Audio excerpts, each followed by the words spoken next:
4장 19절 한 절만 우리 같이 한번 읽을게요. 은혜로운 목소리와 함께 읽겠습니다. 시작.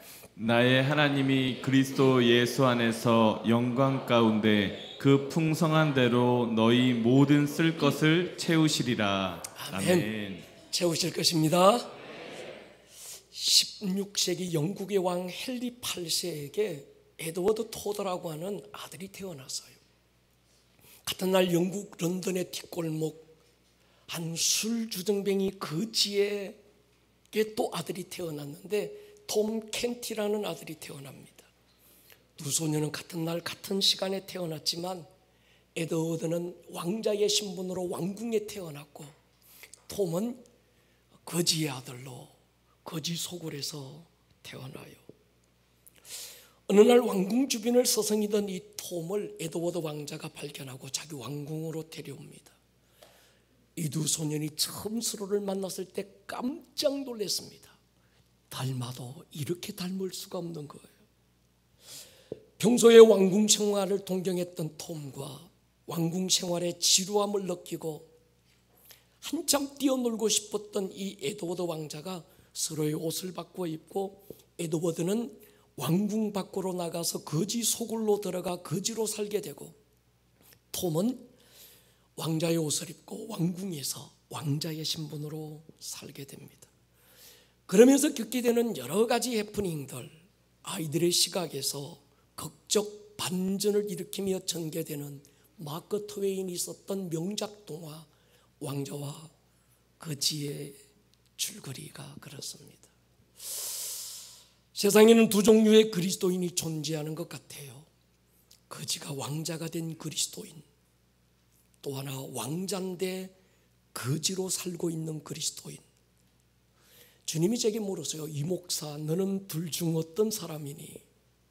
너는 원래 거지였는데 십자가 은혜 받고 왕자가 되었다고 생각하니? 아니면 원래 왕자였는데 재수 없고 운이 따라주지 않아서 오늘 거지로 살고 있다고 생각하니? 잠언서 30장에는 이런 말씀이 나오더라고요. 세상을 진동시키고 세상이 견딜 수 없는 몇 가지가 있는데 그 중에 첫 번째가 종이 임금이 된 것이라는 거예요. 세상은 왜 종이 임금이 된 걸 견딜 수 없어 할까? 그리스도인은 원래 노예였고 종이었는데 은혜 받고 임금처럼 살고 있는 것일까? 아니면 원래 임금이었는데 환경이 따라주지 않고 여건들이 따라주지 않아서 어쩔 수 없어서 오늘 거지처럼 종으로 살고 있는 것일까? 이것도 저것도 아니면 원래 왕자였는데 지금도 왕자처럼 살고 있는 것일까? 여러분은 어떻습니까? 오늘부터 우리는 약 한 달간 왕의 자녀가 이 땅에서 어떻게 살아가야 되는가라는 부분을 주일 예배 때 나누게 될 것입니다. 여러분, 노예는 원래부터 종으로 태어났고 노예로 살다가 노예라고 하는 이 굴레를 벗어날 수가 없습니다. 종이라는 이 굴레는 혼자만의 문제가 아니라 자자손손 벗어날 수 없는 어떤 굴레, 인처럼 바뀌어서 운명처럼 벗어날 수 없는 것, 그게 이 노예라고 하는 거죠. 그래서 이 종은 태어나면 그 엄마 아빠가 종이라는 걸 가르쳐줘요. 넌 종이야. 넌 종으로 태어났고 종으로 살아야 돼. 네가 얼마나 비참한 존재고 얼마나 가치 없는 존재고 얼마나 천한 존재인지 이 아이는 어릴 때부터 배우고 학습하고 자라게 됩니다. 노예로 대우받는 게 이상하지 않고 오히려 누가 조금 잘해주면 그것이 어색할 뿐이에요. 그게 종이라는 거예요. 지난 8월 2일자 JTBC 단독 인터뷰 기사가 인터넷에 떴습니다. 어렸을 때 술주정뱅이 아버지로부터 학대받고 자란 21살의 아들이 옥중 인터뷰한 기사였어요. 이 아들은 폭력과 협박, 절도, 그래서 징역 5년을 구형받고 지금도 재소자로 복역 중입니다. 어릴 때 술과 마약에 찌든 아버지로부터 학대받고 가족들을 폭행하고 그야말로 인간 이하의 대우를 받고 이 아들이 자란 거예요. 문제는 그것을 보고 학대받고 자라온 자신도 어느새 돌아보고 나니까 유년 시절부터 아버지와 똑같이 분노장애, 반사회성을 가진 사람으로 자기가 살고 있더라는 거예요. 이 친구가 인터뷰 가운데 가슴 아픈 사연을 이렇게 남겼습니다. 자기는 이렇게라도 깨닫고 지금이라도 정신 차리려고 노력하고 있는데 하나밖에 없는 자기 남동생은 그것마저도 깨닫지 못한 채 아버지처럼 폭력과 분노로 사고치며 매일 살고 있는 게 가슴 아프다는 거예요. 21명을 잔인하게 살해했던 유아무개, 13명을 살해하고 20명에게 중상을 입혔던 정아무개, 아내와 장모를 포함해서 10명을 살해했던 강아무개, 이들의 공통점은 어린 시절부터 부모로부터 말도 안 되는 학대와 폭력을 받고 자랐다는 것이 공통점이었습니다. 물론 그런 환경 속에서 자란다고 다 그렇게 되는 건 아닙니다만은, 그러나 그렇게 될 가능성이 큰 것만은 누구도 부인할 수 없는 것 같아요.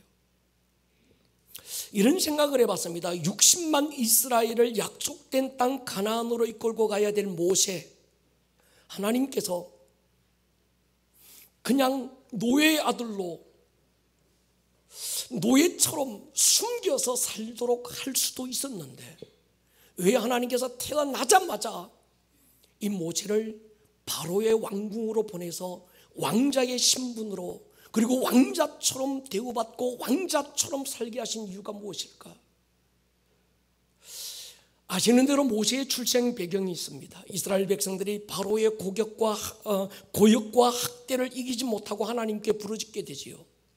하나님은 그들의 부르짖음에 응답해서 이스라엘을 애굽의 속박으로부터 구원하라고 이 땅에 보낸 자가 모세입니다.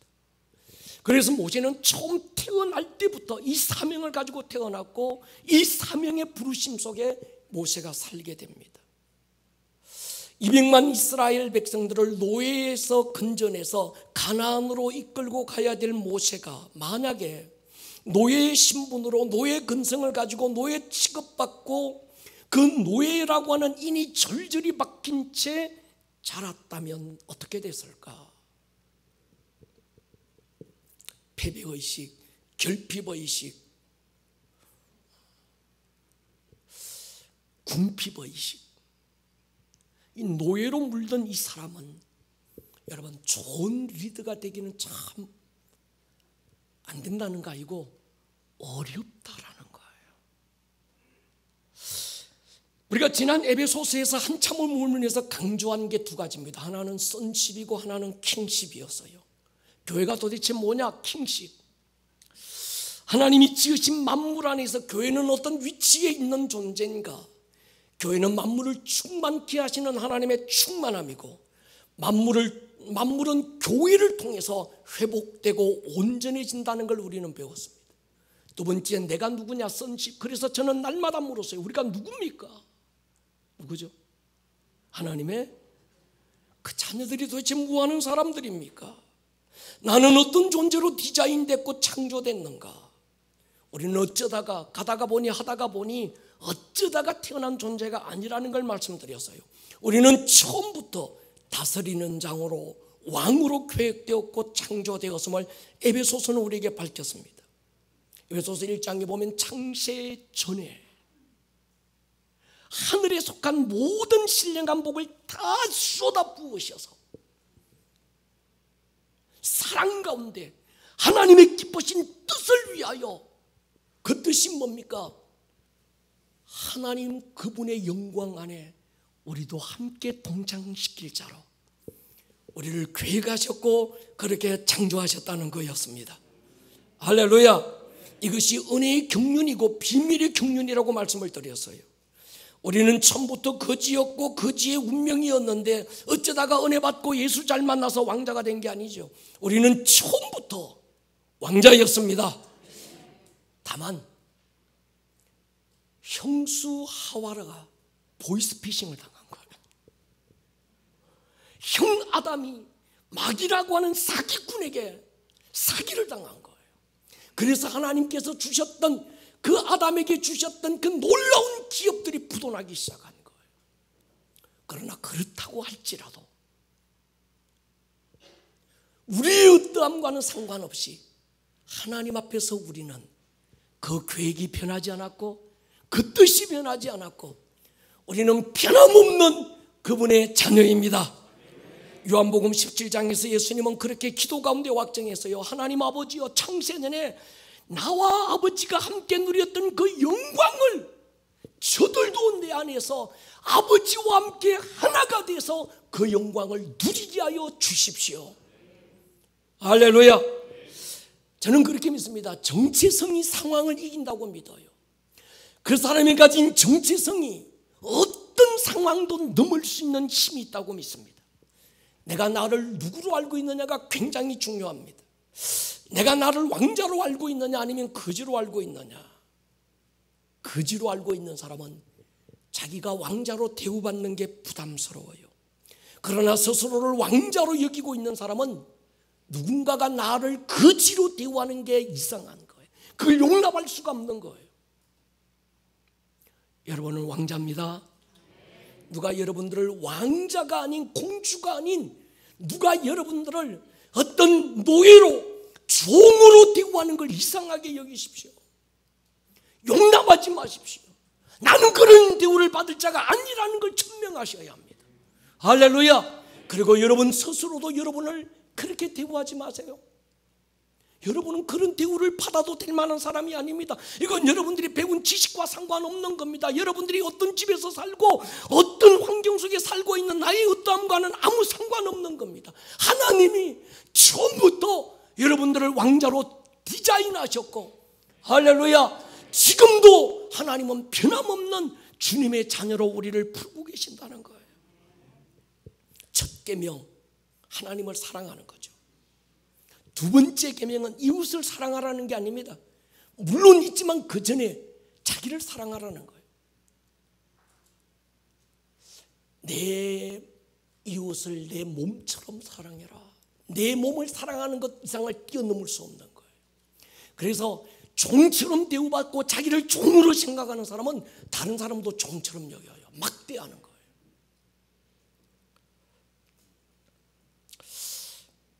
제 젊었을 적 경험이 있습니다. 참 가난하고 어려운 집안에서 태어났어요. 시골에서 논밭 한 평 없이 땅 하나 없이 산다는 게 쉽지가 않았습니다. 게다가 아버지의 아버지로부터 내려오는 술의 문제는 끊어버리려고 해도 끊어버릴 수 없는 결박처럼 저를 사로잡았습니다. 1년 366일 윤달까지 포함해서 술에 취해서 가족들에게 폭력과 폭언을 일삼는 아버지에 대한 분노가 제가 자라면서 커지기 시작했어요. 이 분노를 푸는 탈출구가 스포츠였습니다. 말이 스포츠지. 처음엔 태권도로 시작했다가 나중에는 종합 격투기까지 가면서 제가 전국에서 1등을 했어요. 예.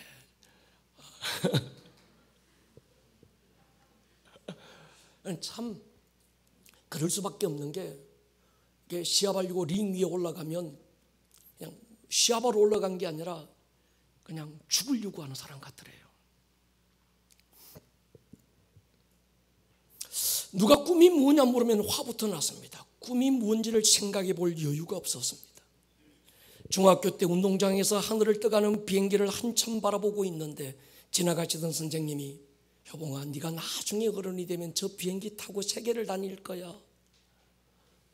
네가 나중에 어른이 되면 네 자가용을 타고 네가 온 데 다 다닐 거야. 저를 놀리는 줄로만 알았습니다. 말이 안 되는 말씀이었습니다. 고등학교 2학년 때 여름 수련회 때 하나님을 인격적으로 만나고 주의 길로 부름을 받았어요. 신학교 처음 입문하려고 그럴 때 넘을 수 없는 큰 벽이 있었습니다. 경제적인 부분이었어요. 제 주위에 경제적으로 저를 지원해 줄 사람이 아무도 없었습니다.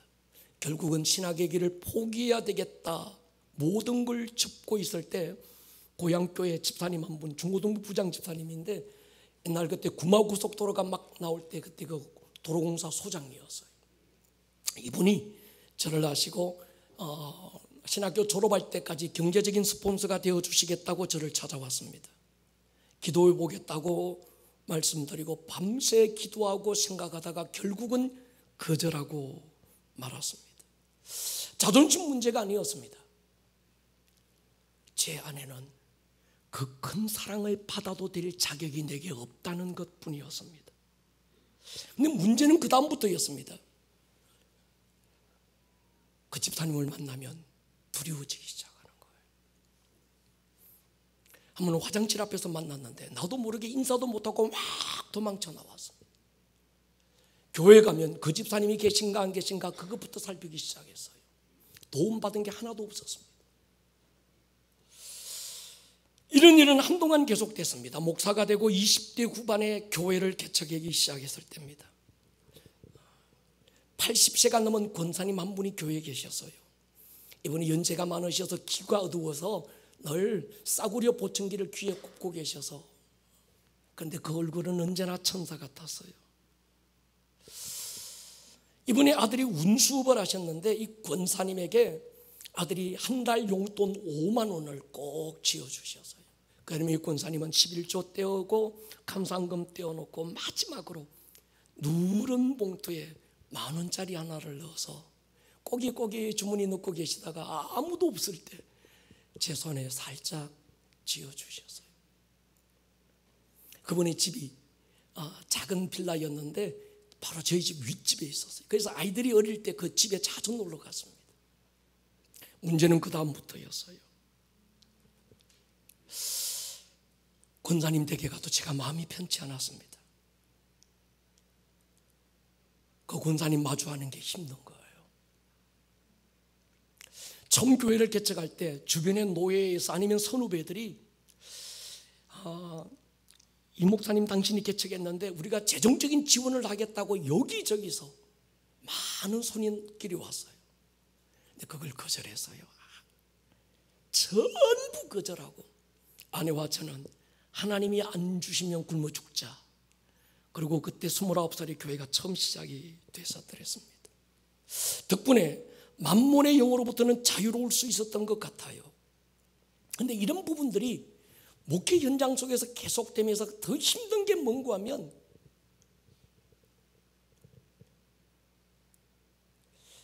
제가 주님의 일을 정말 열심히 했거든요. 여러분 지금도 제가 열심히 하잖아요. 근데 이거 아마 저를 아시는 분은 제 30대 후반의 모습도 알고 계신 분이 계시고 40대 저를 아시는 분도 계신데 지금의 10배는 더 열심히 했어요. 정말 누가 봐도 저 목사님 죽으려고 하는가 봐 막 이럴 정도로 열심히 했어요. 일하면서 돌아서면 또 만들고 끝나기 전에 또 일하고. 이유가 주님 사랑하고 정말 그분 너무 좋아서라는 마음도 있지만 제 한켠 속에 또 아리트고 있는 또 하나는 마음이 뭔가 하면 하나님이 내가 그렇게 하지 않으면 하나님이 나를 혼낼 것 같은 거예요. 그렇게 조금이라도 내가 쉬고 있고 내가 조금이라도 편한 건 하나님 앞에 불충이고 하나님이 그런 나를 용납하지 않을 것만 같은 거예요.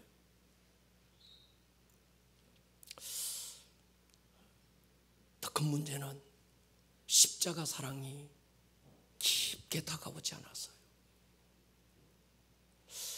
하나님이 너 사랑해서 내가 믿어요. 아들을 주셨다.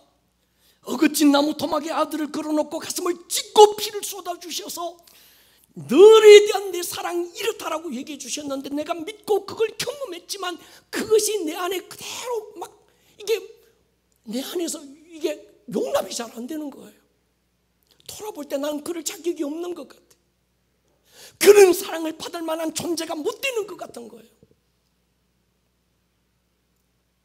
하나님께 나아갔습니다. 성령님, 뭐가 문제입니까? 성령님이 제 안에 그런 마음을 주세요. 내 종아 알고 싶니? 네, 알고 싶은데요. 너는 너 자신을 단돈 10,000원을 받기에도 합당치 않는 존재로 여기고 있다는 게 문제다. 크든 크지 않든 다른 사람의 도움을 받을 자격이 네게 없다고 생각하는 그것이 너의 가장 큰 문제다. 내가 너를 얼마나 사랑하는지 아니? 넌 어떤 사랑을 받기에도 충분한 존재로 지음받았다.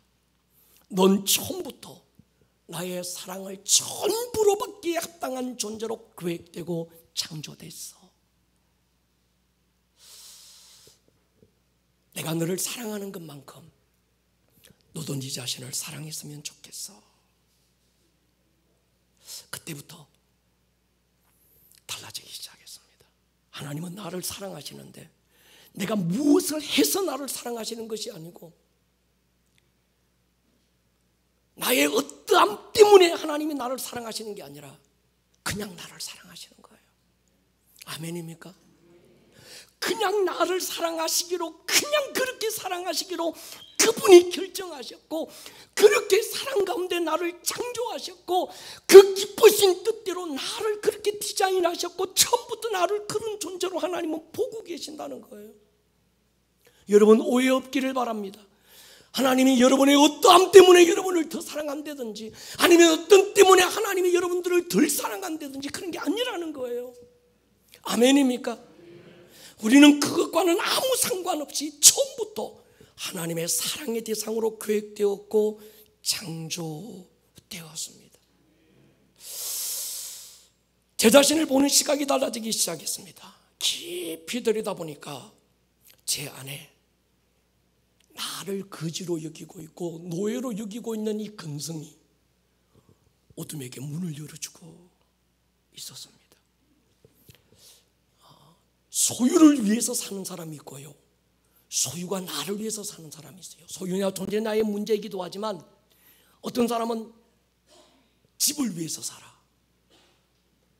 어떤 사람은 집이 나를 위해서 있는 사람도 있는 거예요. 여러분, 왕자는 집을 위해서 살지 않습니다. 아멘입니까? 필요하면 돈은 얼마든지 준비되어 있다는 걸 왕자는 의심하지 않아요. 근데 거지는 오늘 먹지 않으면 내일도 배부르게 먹을 수 있다는 보장이 없다는 확신이 있어요. 왕자는 오늘 마음껏 써도 내일도 마음껏 쓸 수 있는 것들이 준비되어 있다는 걸 믿어 의심치 않고 확신합니다. 여러분은 뭘 확신하고 계세요? 통장 잔고가 얼마 이상 내려가면 불안하기 시작하고, 이게 내려가고 나면 오늘 내가 풍성할지 몰라도 내일 이 풍성함이 지속되리라는 확신이 아니라 결핍의식이, 아니면 패배의식이, 아니면 어떤 빈곤이 나에게 확신으로 있지는 않습니까? 의식을 바꾸기를 축복합니다. 의식을 바꾸지 않으면요, 그 의식 자체가 어둠에게, 결핍에게 문을 열어주고 합법적으로 어떤 이 빈곤에게 합법적으로 문을 열어주고 마는 거예요. 오늘 그 모든 것들이 닥치기를 주의 이름으로 축원합니다. 제 어렸을 적 담벼락에 장작이 쌓여 있었어요. 그리고 광야에 가면 연탄이 쌓여 있었어요. 초등학교 1, 2학년 때 학교 갔다 오면 제일 먼저 한 일이 연탄 세는 거였어요. 그 조그만한 게 연탄이 하나하나 없어지는 게 불안한 거예요. 아픈 거예요. 한번 엄마 심부름으로 쌀을 사러 갔는데 검은 봉다리에 옛날 한 대박, 이 장날이 돼서 3일 8일 이 장날인데 쌀을 사러 가면 거기 아저씨가 대박에다가 수북하게 쌓아놓고는 매정하게 싹 깎잖아요. 막 가슴이 막 칼에 베이는 것 같아. 저거 그냥 주지. 여러분, 이게 결핍의식이라는 거예요.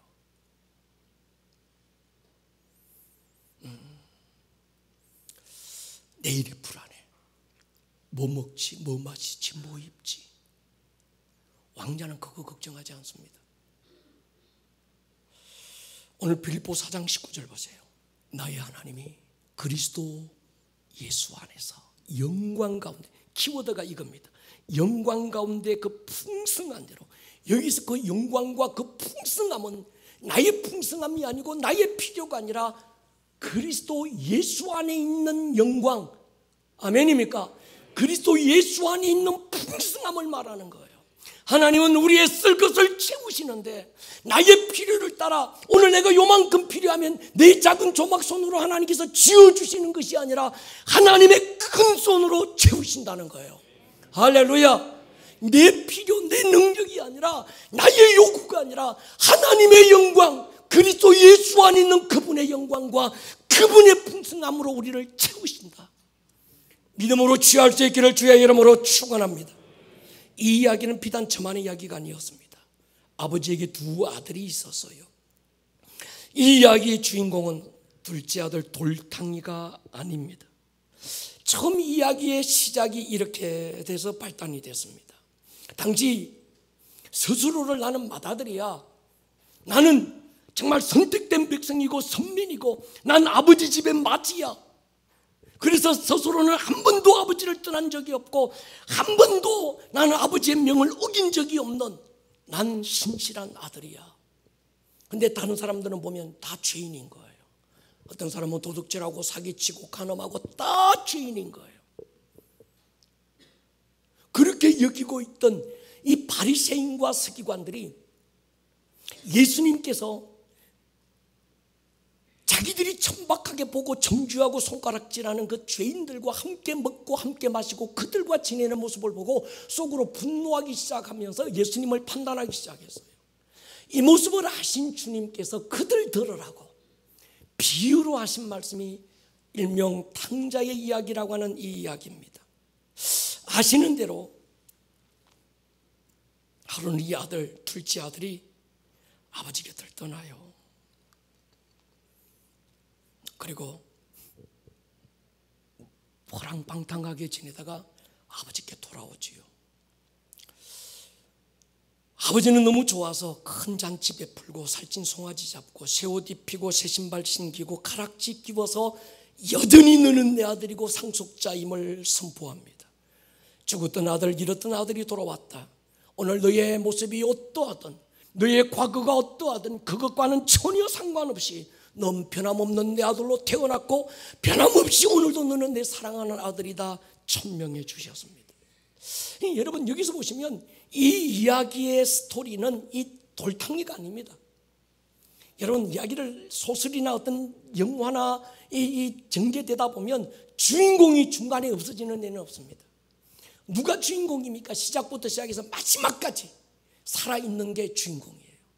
죽을락 말락 하다가 끝까지 살아남는 사람이 주인공인 거죠. 돌탕이 얘기는 중간에 없어져 버려요.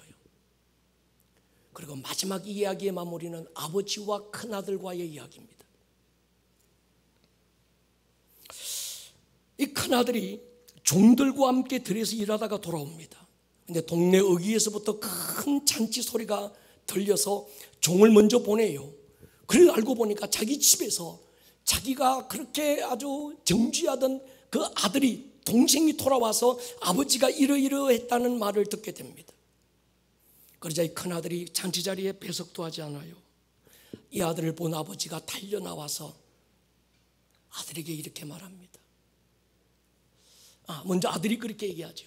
아버지, 나와 벗을 위해서는 염소 새끼 한 마리 안 잡아주신 것 아닙니까?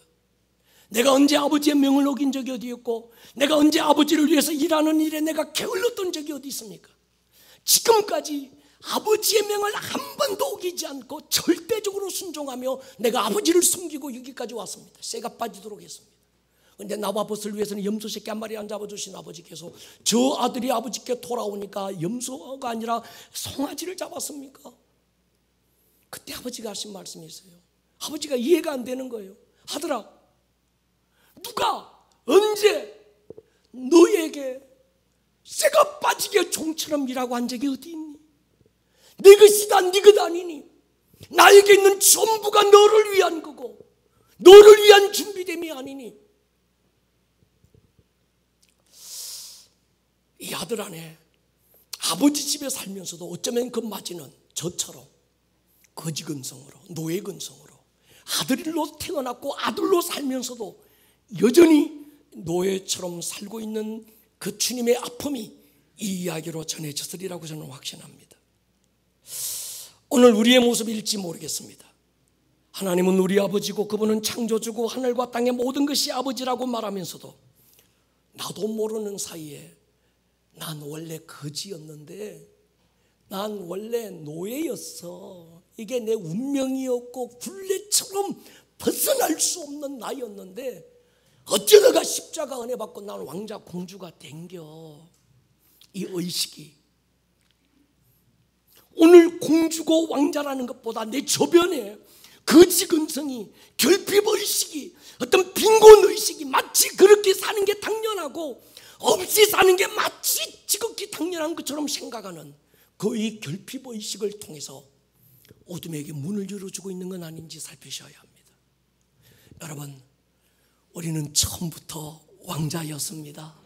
에베소서가 그렇게 말합니다. 처음 창세 전에 그리스도 안에서 하늘에 속한 모든 신령한 복을 다 쏟아붓고 사랑 가운데 하나님의 기쁘신 뜻을 두고 너를 창조하고 너를 계획했다.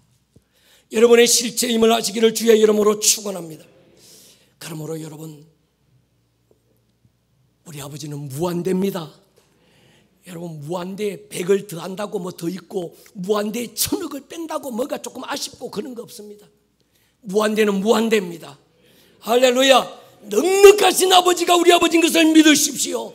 무한대의 사랑을 받을 자격을 가지고 태어났음을 믿으십시오. 그걸 선포하셔야 합니다. 여러분, 우리가 에베소 교회를 향한 바울의 기도로 한참 기도한 적이 있습니다. 에베소 1장의 바울의 기도, 에베소 3장의 바울의 기도를 나의 기도로 하나님께 하자. 그래서 하루에 500번씩 바울의 기도를 우리가 기도하자 막 했던 적이 있는데, 바울의 기도 보십시오. 에베소 1장에 보면 17절, 우리 주 예수 그리스도의 하나님 영광의 아버지께서 지혜와 계시의 영을 너희에게 주사, 지혜와 계시의 영이 우리에게 부어져야 알게 되는 게 있는데 하나님이 누군지를 알게 된다는 거예요. 그전에는 하나님이 누군지 모른다는 겁니다. 지식으로 알 수 없고 어떤 설명과 이해로 하나님이 어떤 분인지 알 수 없다는 거예요. 오늘 이 시간 지혜와 계시의 영이 부어지기를 축복합니다.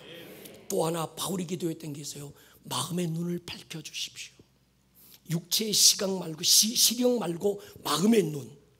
이 마음의 눈이 밝혀지면 부르심의 소망이 무엇인지, 성도 안에 있는 기업의 영광의 풍성함이 무엇인지, 그리고 그의 힘과 위력으로 역사하심을 따라 믿는 우리에게 베푸신 능력의 지극히 크심이 어떠한 것을 너희로 알게 하시기를 구한다. 오늘 아시기를 축복합니다. 마음의 눈에 비늘이 끼어지면 나를 모르는 거예요. 그래서 늘 거지처럼 주이소 주이소 주이소 주이소 전부 달라는 것만 있는 거예요. 주님은 그렇게 기도하지 마라. 그건 이방인들이나 그렇게 하는 거다. 너희가 나의 자녀라면 그렇게 기도할 이유가 없다는 거예요. 하나님의 나라가 이루어지기를 기도하고 아버지의 뜻이 부르지기를 기도하라는 거예요. 거지가 구하는 것과 왕자가 구하는 건 차원이 다른 거예요. 동의하십니까? 먹고 마시는 건 내가 책임진다는 거예요. 풍성한 대로 내가 채울 것이라는 거예요. 아멘입니까? 주님 우리에게 말했어요. 성도 안에 하나님의 기업의 영광의 풍성함이 어떤지 네 안에 이미 주어져 있고, 그의 힘과 위력과 능력이 어떠한지 그 능력이 네 안에 있는데 그게 무엇인지 얼마나 큰 것인지 너의 마음의 눈이 밝아지면 그게 알게 된다는 거예요. 아시기를 주의 이름으로 축원합니다. 우리는 요즘 희년을 선포하고 있습니다. 희년 자유지요. 희년 회복입니다. 할렐루야. 마음이 상한 자 치유되고, 묶이고 결박된 자 풀어지고, 갇힌 자 자유케 되는 은혜가 있기를 축복합니다. 특별히 가난의 영, 결핍의 영들의 모든 결박으로부터 자유를 선포하십시오. 재무의 영으로부터 자유를 선포하십시오. 거지의 누더기 옷을 벗어버리고 영광스러운 찬송의 옷을 입혀주십시오. 기쁨의 기름을 부어주십시오. 슬픔을 대신할 수 있는 하나님의 자녀인데도 여전히 재뒤집어 쓰고 있고, 하나님의 자녀인데도 거지 누더기 옷을 그대로 덮고 입고 있고, 마치 이것이 나인 것처럼 그럴 수밖에 없는 운명과 굴레 쌓여 있는 것처럼 생각하면 안 되는 거예요. 그건 우리의 모습이 아닙니다. 할렐루야. 오늘 이 시간 바울이 기도했던 대로 여러분의 마음의 눈이 밝아져서 부르심의 소망을 깨닫게 되기를 원하고, 할렐루야, 여러분 안에 하나님이 넣어두셨던 기업의 영광의 풍성함이 풀어지기를 원하고, 힘과 위력과 능력이 풀어지는 은혜가 있기를 주의 이름으로 축원합니다. 고린도후서 8장 9절 보세요. 우리 주 예수 그리스도의 은혜를 너희가 알거니와 부유하신 이로서 너희를 위하여 가난하게 되시만 그의 가난함으로 말미암아 너희를 부유케 하려 하심이라. 믿음으로 취하시기를 축복합니다. 우리 예수님 머리 둘 곳 조차 없이 사시다가 마지막 그 돛 하나 남은 것 찢어서 십자가 위에서 나누어지고 아무것도 없는 자처럼 모든 걸 가지신 분이, 모든 걸 누리신 그분이 아무것도 가지지 못한 자처럼 초라한 모습으로 십자가 위에 걸리신 건 한 가지밖에 없습니다. 우리로 부욕해 하시기 위하여. 아멘입니까? 오늘 이 은혜가 있기를 축복합니다. 특별히 빌립보 4장 19절에 이 약속의 말씀이 성취되기를 축복합니다. 지난 어버이날 선물로 아들 내외가 손주를 잉태했다는 소식을 전해 주었어요. 그 소식을 듣자 눈물이 핑 돌더라고요. 얼마나 감사한지. 사실은 아들 내외가 임신 소식을 전해주기 전에 하나님께서 제게 손주의 이름을 지어주셨어요. 요한복음 1장을 묵상하고 있는데 그날따라 나다나엘이라는 이름이 제 안에 지워지지 않고 거로집되기 시작했습니다. 하나님께 여쭈었어요. 하나님, 나다나엘이라는 이름이 왜 이렇게 내 마음에 울림으로 남을까요? 그때 하나님께서 이 이름으로 이름을 지어라 그러셨어요. 참 이스라엘 사람. 성경에서 예수님이 하나님의 아들이라는 걸 가장 먼저 알아본 사람, 제자들이 아니고 나다나엘입니다. 예수님이 이스라엘의 왕이고 하나님의 아들이라고 고백한 사람은 베드로보다 나다나엘이 먼저였어요. 네가 참 이스라엘 사람이다. 큰 칭찬을 받았던 사람. 그래서 이름을 2개를 지었습니다. 나엘이, 다엘이. 보니까 쌍둥이는 아닌 것 같고, 딸을 주면 나엘이, 아들로 태어나면 다엘이, 그 다음에 또 바꿔서 주실 줄 믿고 이름 미리 지어놓았어요. 이 이름이 굉장히 중요합니다. 제가 야곱을 좋아해요. 이유는 만만합니다. 다윗 가까이 하기 너무 먼 당신처럼 존경하고 사랑스럽지만 부담스럽게 여전합니다. 예배자 다윗 너무 좋고 용사 다윗 흥미롭고 왕으로서의 다윗도 좋은데 다윗처럼 10년을 쫓기는 자로 살아라 자신이 없어요. 능력의 종 엘리야 부담스럽습니다. 그런데 성경 인물 가운데 제일 만만한 게 야곱이에요. 별로 탁월함도 부담스러운 것도 없는 인물 야곱. 그런데 야곱의 인생을 결정적으로 바꾼 한 사건이 야복나루트 사건입니다. 아시는 대로 밤이 새도록 천사의 다리를 붙들고 씨름을 시작했고 결국은 천사의 다리를 놓지 않고 야곱이 승리하면서 천사가 물어요. 네 이름이 뭐냐? 야곱인데요. 네 이름을 야곱 속이는 자 사기꾼이라고 부르지 마라. 네 이름을 이스라엘 하나님의 왕자라고 부르게 될 것이다. 제가 생각해 봤습니다. 그냥 우리는 은혜롭게 이제 넘어갔는데 지금 야곱의 상황이 일반적인 상황이 아니에요. 형이 자기를 죽이려고 400명의 군사들을 데리고 오고 있고 뒤에는 외삼촌 그 라반이 자기를 죽이려고 지금 군대를 끌고 오고 오도 가도 못하는 정말 어떤 것 절망의 한가운데 지금 야곱이 서 있는 거예요.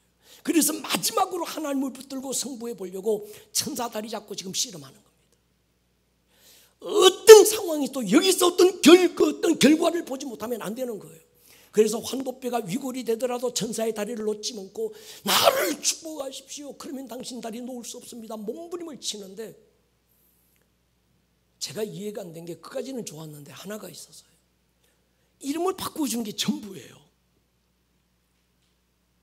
만약에 여러분이 이런 절박한 상황에 놓였는데 하나님이 그래 네 이름 이렇게 바꿔줄게 그거로 끝나면 다리 놓아줄 겁니까? 나는 못 놓아줄 것 같아서요. 하나님 어떤 구약의 어떤 선지자처럼 하늘의 불말과 불변인 거 쫙 보여주든지, 아니면 홍해 가르고 요단강 갈랐던 것처럼 하나님께서 이 야복강은 막 하나님께서 쫙 갈라가지고 하나님께서 나와 함께 하신다는 어떤 뭘 보여주시든지, 그것도 저것도 아니고 네 이름 뭐냐 야곱인데 이름 바꿔줄게 이스라엘이라, 그걸로 끝나면 안 됩니다. 하나님 이걸로 나는 만족할 수 없어요. 뭔가 주세요. 그리고 막 천사 붙들고 밤낮 덧시름에 있을 것 같아요. 여러분들은 착해서 그냥 이름 하나 바꿔주고 할렐루야 이러고. 그런데 여러분, 이름이 바뀌면 달라지기 시작하는 거예요. 그래서 그 사람의 이름에는 예언적 선포가 있는 거예요. 여러분, 이 시즌 우리 교회 하나님의 예언적 은사가 풀어지는 시즌입니다. 근데 예언을 잘못하시면 뭐 점쟁이처럼 내일 불안한 걸 알아맞추는 게 재미인 줄로 아는데 아니에요.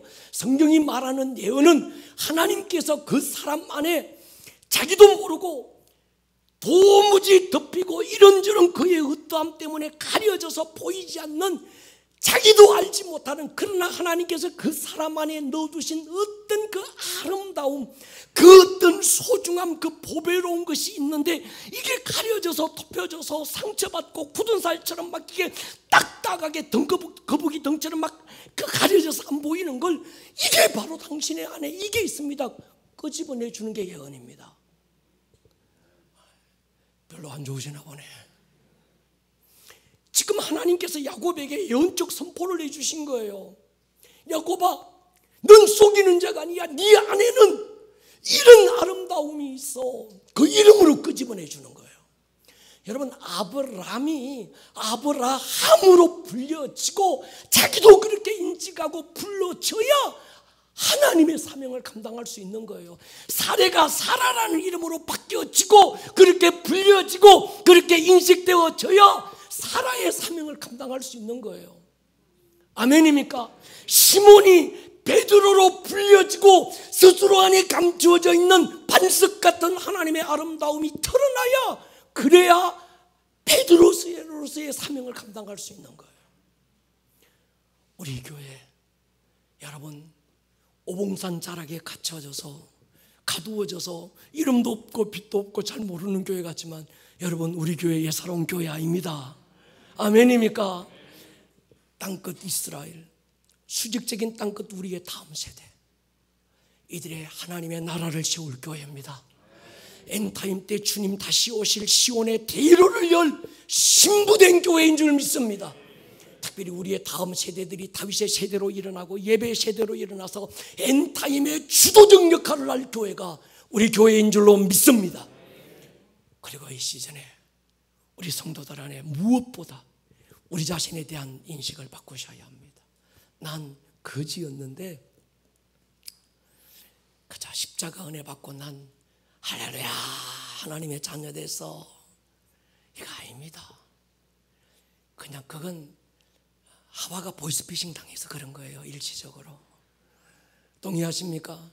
그 전부터 우리는 하나님의 아들들로 계획됐고 창조됐고 변함없이 오늘을 그렇게 살고 있는 줄로 믿습니다. 그래서 어느 누군가가 여러분을 노예로 대우하고 노예처럼 여러분을 말하고 여러분에게 뭐 행동하면 거절하세요.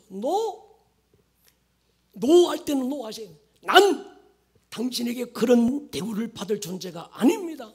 교만하라는 얘기 아닙니다. 아멘. 그리고 난 이런 사람이에요. 누구보다 스스로를 그렇게 대화하셔야 합니다. 내가 하나님의 자녀야. 날 자녀라 하시네. 나의 어떠함과는 상관없이 주님은 우리를 그렇게 계획하셨고 오늘 우리를 보고 있습니다. 머리를 숙여 보십시다. 우리 시간 한번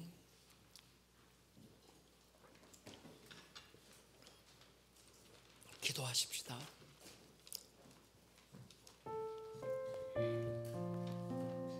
여러분은 하나님의 영광 가운데 그 풍성한 대로 여러분을 채우시고 여러분을 사랑하시고 그렇게 여겨오시는 그 하나님의 사랑을 그 사랑의 크기가 뭐든, 그 사랑의 너비와 높이와 깊이가 어떤 것이든 받기에 합당한 존재입니다. 주님, 그 사랑 누리며 살게 해주십시오. 내 안에 거지 근성이, 내 안에 결핍의식이, 내 안에 패배의식이, 나는 해도 안 될 것 같은 어떤 인간적인 생각들이 우리 안에 남았다면 하나님 이 시간 지워버리십시오. 그리고 그리스도 예수 안에 있는 하나님의 풍성함대로 마음껏 누리며 살게 하여 주십시오. 주의 영광의 복으로 우리를 사용하여 주십시오. 아멘.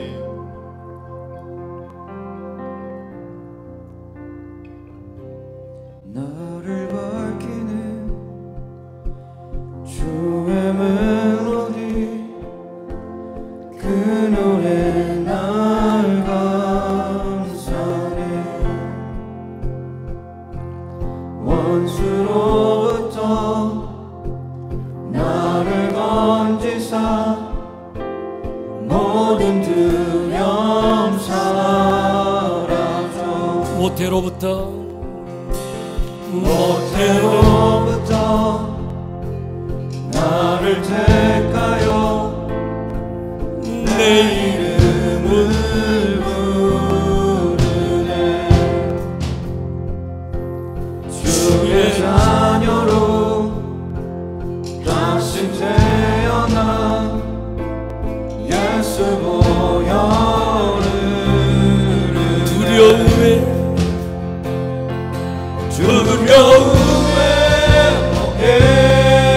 해방돼.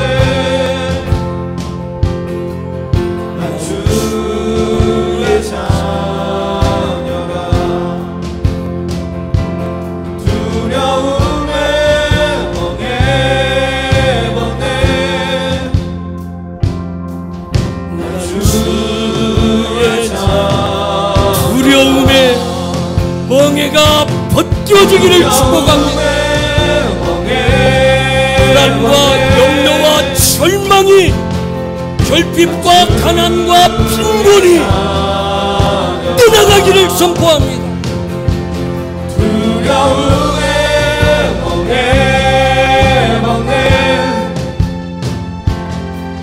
나 주의 자녀라. 자리 소리 한번 일었을까요?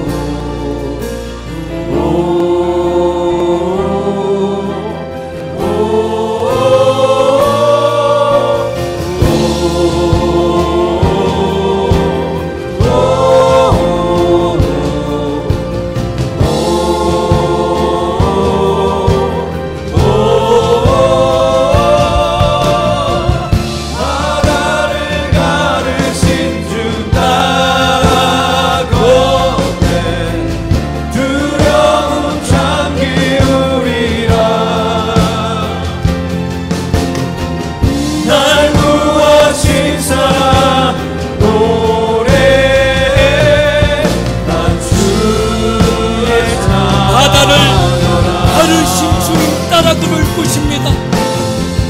바다를 가르신 주 따라 걷네. 두려움 참기 우리라. 날 구하신 사랑 노래해. 난 주의 자녀라. 할렐루야. 두려움에 목에 벗네. 난 주의 자녀라.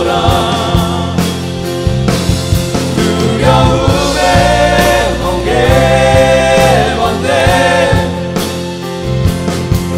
난 주의 자녀라. 이 시간 한번 두 주먹 불끈 움켜쥐고 어떤 분은 두 손 번쩍 들고 기도하셔도 됩니다. 기도하실 때 하나님 지혜와 계시의 영을 부으셔서 하나님을 알게 하셨고, 오늘 이 시간 마음의 눈을 밝혀서 나를 알게 하셨으니 하나님, 하나님의 자녀답게 살게 하여 주십시오. 주의 자녀로 누리며 살게 하여 주십시오. 아멘. 어떤 사랑도 받기에 합당한 자로 주여 살게 하여 주십시오. 아멘. 빈곤과 결핍과 가난과 모든 채무의 영이 우리를 지배할 수 없음을 선포하십시오. 아멘. 주여 한번 부르고 기도합니다. 주여.